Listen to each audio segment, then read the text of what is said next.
তাকাও একটু। তুমি কি খাচ্ছ? আমার মেয়েটা বড় হয়ে গেছে, একা একা খাচ্ছে। তুমি কি খাচ্ছ?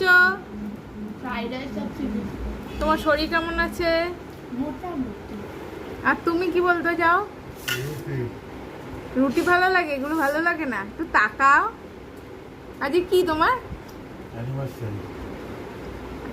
এর জন্য তুমি এগুলো খাচ্ছ? ভালো লাগে না। ভালো লাগে না। জানতে চলে। টাটা, সবাই টাটা দিয়ে দাও। আর শোনো, তুতু খালি ধমকায়, তুতুর সাথে কেউ কথা বলবে না। না মা, তুতুর সাথে কেউ কথা বলবে তুমি না। একটা পাপি দিয়ে দাও তোমার। না, শোনো মা, শোনো মা, একটা পাপি দাও। তুতু বাজে মেয়ে, বাজে মেয়ে। বলো না আমি ভালো। এখন ক্যামেরার সামনে ভদ্র হচ্ছিস, তাই তো? টাটা, গুড নাইট সবাইকে। মা দেখ লোকটাকে চাপা দিয়ে গেল দেখ। টাটা।